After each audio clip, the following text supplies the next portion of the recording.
कि अगर आज की जियोपॉलिटिक्स में हम यूएस को एक हसीन खूबसूरत औरत मान लें, तो वो अपने पुराने भरोसेमंद बॉयफ्रेंड इंडिया को छोड़कर एक सतही और दिखावटी पहलवान लड़के पाकिस्तान के साथ चक्कर चला रही है। ये थोड़ा अटपटा लगता है क्योंकि ट्रंप ने अपने पहले कार्यकाल में पाकिस्तान की ऐसी धुलाई की थी। हमने पिछले 15 सालों में पाकिस्तान को बेवकूफी में $33 बिलियन दे दिए और बदले में हमें मिला सिर्फ झूठ और धोखा। यहाँ तक कि दूसरे कार्यकाल की शुरुआत में ही ट्रंप ने 26/11 वाले साजिशी तहव्वुर राणा को इंडिया भेजने में मदद कर दी, वो भी पाकिस्तान की बेइज्जती की चिंता किए बगैर। लेकिन फिर आज अचानक मिस्टर ट्रंप ने 180 डिग्री का यू टर्न क्यों मार लिया? मतलब पाकिस्तान के असीम मुनीर को इतना खुला हाथ दे दिया कि उसने यूएस की धरती से ही उल जलूल बकना चालू कर दिया। पाकिस्तान न्यूक्लियर पावर है, अगर हमारी जान पर बन आए तो हम आधी दुनिया को अपने हाथ खींच डुबो देंगे। यही नहीं, खुली धमकी भी दे दी कि अब भविष्य की तकरारों में इंडिया के इंफ्रास्ट्रक्चर और मैन्युफैक्चरिंग को वे निशाना बनाएंगे। और ये भी धमकी दे डाली कि हम जो डैम बना रहे हैं इंडस पानी को रोकने के लिए, वे उन पर मिसाइलों की बारिश कर देंगे। इन सब के बावजूद अमेरिका का इतना प्यार इस जिहादी आर्मी चीफ पर, भला क्यों?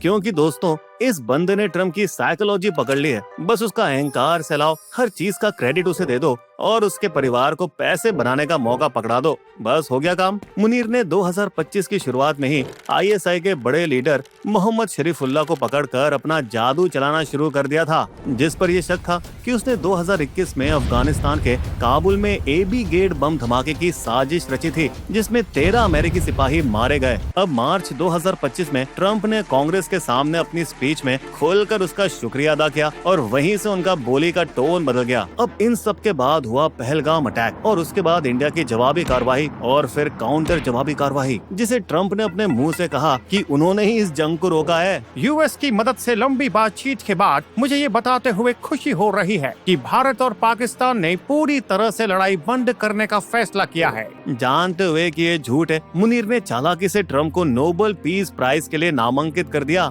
इस उम्मीद में कि वे कश्मीर के मुद्दे को इंटरनेशनल बना सकें। इसके बाद ट्रंप ने आर्मेनिया और अजरबैजान के बीच शांति का ढोंग रचा, हमास को दबाकर नेगोशिएशन टेबल पर बिठाया और अब वे यूक्रेन युद्ध को रोकने की जी तोड़ कोशिश कर रहे हैं। मतलब फिर से शांति दूत बनने का मौका देखकर शायद वो जोश में आ गए हैं। इसके बाद उन्होंने पाकिस्तानी जनरल को प्राइवेट लंच पर बुलाया और शायद ये सोचा कि वे पीएम मोदी को भी बेवकूफ बनाकर साथ खींच लाएंगे। लेकिन दोस्तों, जैसा हमने हमारी पिछली स्टोरी में बताया था, मोदी ने उस ऑफर को सीधा किनारे कर दिया और ट्रंप की शांति दूत वाली भूमिका को नकार दिया। बस फिर क्या था, ट्रंप भड़क गए और इंडिया पर 50% का झन्नाटेदार टैरिफ थोक दिया। इसके मुकाबले पाकिस्तान को मिला मीठा सा 19%, पूरे एशिया का सबसे कम टैरिफ। लेकिन इस मीठी डील को पाने के लिए मुनीर ने और भी चालें चली थी। उसने ट्रंप के आगे लालच का चारा डाला था, बलूचिस्तान का खजाना यानी मिनरल्स का चारा। दोस्तों, जेंट्री बीच, जो ट्रंप के बेटे डोनाल्ड ट्रंप जूनियर का वॉटन बिजनेस स्कूल वाला क्लासमेट और पक्का यार है, वो पिछले कुछ महीनों से बार बार पाकिस्तान आ जा रहा है और अरबों डॉलर की डील कर रहा है rare earth minerals, oil, gas और रियल एस्टेट में। अमेरिका को पाकिस्तान की बहुत परवाह है, आप ही हमारे पूरे रीजन का फ्रंट फेस हैं। शायद यही सुन के पाकिस्तान ने अप्रैल में जल्दी क्रिप्टो काउंसिल बना डाली और उसका एडवाइजर बना दिया चैंग स्पैंग जाओ को, जो बाइनेंस का फाउंडर है, दुनिया का सबसे बड़ा क्रिप्टो एक्सचेंज। और एक महीने के अंदर ही डील कर डाली वर्ल्ड लिबर्टी फाइनेंशियल नाम की क्रिप्टो कंपनी से, जिसमें ट्रंप के परिवार की 60% हिस्सेदारी है। और इस तरह दोस्तों, राजनीति और बिजनेस की बीच की लाइनें धुंधली हो गयी।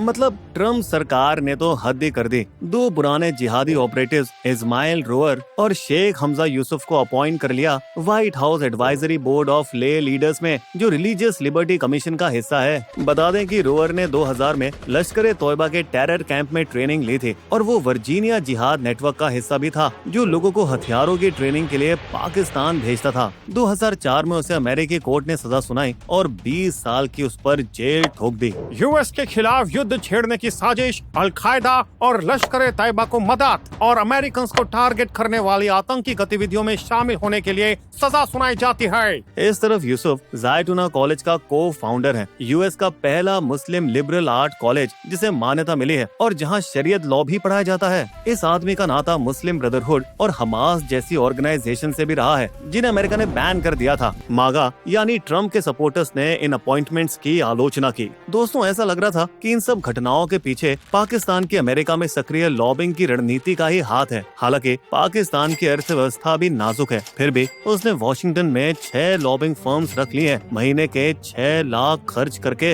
इनमें से एक फर्म है जेवेलिन एसोसिएट्स, जिसे महीने के 50,000 लगभग 44 लाख रुपए में रखा गया है और ये पाकिस्तान की कश्मीर वाली कथा अमेरिका के कांग्रेस तक पहुंचाती है। इस फर्म के को फाउंडर है ट्रम्प के पूर्व बॉडीगार्ड कीथ शिलर और जॉर्ज सोरियल, जो पहले ट्रम्प ऑर्गेनाइजेशन के काउंसिल थे। दोस्तों, बता दें कि शिलर की ताकत पॉलिसी एक्सपर्टीज में नहीं, बल्कि उनके ट्रम्प के साथ 2 दशक पुराने पर्सनल संबंध हैं। वो एक पूर्व न्यूयॉर्क पुलिस डिपार्टमेंट NYPD में डिटेक्टिव रह चुके हैं। बता दें कि शिलर ने 2000 के शुरुआती सालों में मैनहट्टन के ट्रम्प टावर में सिक्योरिटी हेड के रूप में काम करना शुरू किया था।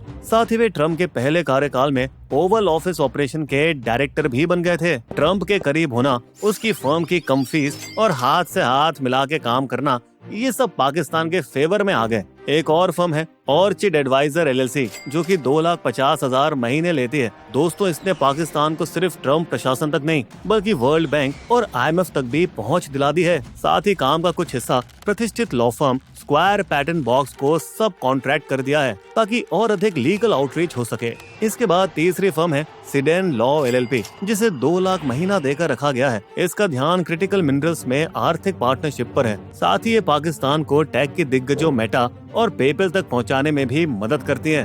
अब चौथी आती है क्वार्विस, जो कि स्ट्रेटेजिक कम्युनिकेशन करती है पाकिस्तान की संस्कृति, लोग, अर्थव्यवस्था और इतिहास के गुणगान गाने के लिए। बता दें, क्वार्विस 9/11 के बाद से सऊदी अरब की अमेरिका में लॉबिंग पार्टनर भी रही है और ये सऊदी के आतंकी कनेक्शन पर होने वाली आलोचना को खत्म करने के लिए कैंपेन भी डिजाइन करती है। और दोस्तों, शायद इसी का हाथ होगा हाल ही में खत्म हुए सऊदी अरब और पाकिस्तान के बीच ट्रीटी में, जिसमें लिखा है किसी एक देश पर हमला दोनों देश पर हमला माना जाएगा। अब आती है 5वीं फर्म गनस्टर स्ट्रैटेजीज, जो कि कुख्यात लिव EU ब्रेक्सिट कैंपेन को सलाह देने के लिए जानी जाती है। दोस्तों, इस फर्म ने पाकिस्तान के इंटीरियर मिनिस्टर मोहसिन नकवी की अमेरिका में प्रभावशाली कांग्रेस मेंबर से भी मीटिंग करवा दी। छठी फर्म है चेकमेट गवर्नमेंट रिलेशंस, जिसके managing partner Chase McDowell Pakistan के अमेरिका के साथ राजनीतिक और कमर्शियल रिश्तों को बेहतर बनाने की कोशिश कर रहे हैं। बता दें कि मैकडॉवेल डोनाल्ड ट्रम्प जूनियर के साथ भालू के शिकार पर जाता रहता था और उसने चुनाव के वक्त स्पोर्ट्समैन फॉर ट्रम्प के नॉर्थ कैरोलिना शाखा का जिम्मा भी उठाया था।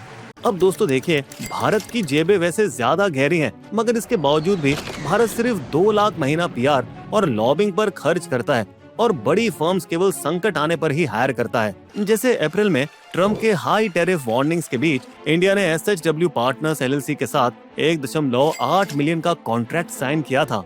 दोस्तों, ये फर्म जेसन मिलर के नेतृत्व में है, जो कि ट्रम्प की सभी राष्ट्रपति कैंपेन में सीनियर एडवाइजर रह चुके हैं। साथ ही रिपब्लिकन पॉलिटिकल महफिलों में अनुभवी इंसाइडर भी माने जाते हैं। मिलर की ताकत ट्रम्प के करीब होने और कैंपेन फिक्सर के रूप में भी मानी जाती है। अब दोस्तों, इस साल 6 सितंबर को ट्रम्प से मीटिंग के बाद एक हफ्ते की गुस्से भरी ट्वीट्स और हाई टैरिफ के बाद ट्रम्प ने अचानक इंडिया के प्रति नरमी बरती है। मैं हमेशा मोदी का दोस्त रहूंगा। वो एक शानदार प्रधानमंत्री हैं। इंडिया और अमेरिका का रिश्ता बहुत ही खास है। लेकिन जहां मिलर ने ट्रम्प के साथ मीटिंग पक्की कर ली, वहीं शिलर पहले ही पाकिस्तान के आर्मी चीफ असीम मुनीर के लिए ऐतिहासिक लंच इनविटेशन पक्का कर चुके थे। मतलब शिलर का ट्रम्प के साथ 2 दशक पुराना पर्सनल रिलेशन मिलर के पॉलिटिकल साख से कहीं ज्यादा असरदार साबित हुआ। और दोस्तों, ये सब तो बस कुछ ही दिन पहले हुआ। अगस्त में ट्रम्प के इंडिया पर सख्त टैरिफ लगाने के बाद शायद इसी वजह से इंडिया ने एक और फर्म मर्क्यूरी पब्लिक अफेयर को 75,000 महीना देकर रखा है, जिसमें पहले व्हाइट हाउस की वर्तमान चीफ सूजी वाइल्स को-चेयर रह चुकी थी। इस तरफ इंडियन एम्बेसी ने BGR गवर्नमेंट अफेयर को फिर से रखा। दोस्तों, बता दें, ये फर्म 2005 से अमेरिका में इंडिया की लॉबिंग कर रही है, जिसने 2008 में डॉक्टर मनमोहन सिंह की सरकार के दौरान इंडिया और अमेरिका के सिविल न्यूक्लियर डील को सफलता से नेविगेट किया था। मगर दोस्तों, इन सब के बावजूद भी पाकिस्तान का उदाहरण ये दिखाता है कि पर्सनल नजदीकी और भारी खर्च करने से असली कूटनीतिक फायदा मिल सकता है। लेकिन क्या ये इंडिया की कमजोरी रही है कि उसने अमेरिका की सत्ता गलियारों में पाकिस्तान जितनी सक्रिय लॉबिंग नहीं की? मगर दोस्तों देखिए ना, इंडिया तो क्वाड का भी हिस्सा है और मोदी, बाइडेन और ट्रम्प के बीच प्रमुख डिफेंस एग्रीमेंट भी साइन हुए हैं। तो दोस्तों यहाँ सवाल ये उठता है कि क्या इंडिया अंदाजा नहीं लगा पाया कि अमेरिका की पाकिस्तान के साथ प्रेम कहानी है, और ये प्यार भी सिर्फ इसीलिए है क्योंकि पाकिस्तान की स्ट्रेटेजिक लोकेशन ऐसी है जो उन मुख्य देशों की सीमा से लगी हुई है जहां अमेरिका अपनी पहुंच फैलाना चाहता है, और इसके बदले में अमेरिका पाकिस्तान को मदद और मिलिट्री सप्लाई देता है जो पाकिस्तान अक्सर इंडिया के खिलाफ इस्तेमाल करता है। तो दोस्तों पिछले 6 दशकों में डेमोक्रेटिक राष्ट्रपति लिंडन जॉनसन से लेकर रिपब्लिकन राष्ट्रपति निक्सन, रीगन और 2 बुश सरकारों तक आखिर सभी ने पाकिस्तान के मजबूत नेताओं का पक्ष क्यों लिया? ये इंडिया के लिए ध्यान देने वाली बात है। बिस्बो की शायरी, दोस्ती हमसे बात कर, दुश्मन से करना प्यार, ट्रम्प का तो अब हो गया सिर्फ विरासा व्यवहार, H1B वीजा के भी अब बना रहा नए रूल, पर ये भारत है नया, ये मत जाना भूल। हमारे वीडियो कंटेंट के सोर्सेस आपको डिस्क्रिप्शन में मिल जाएंगे।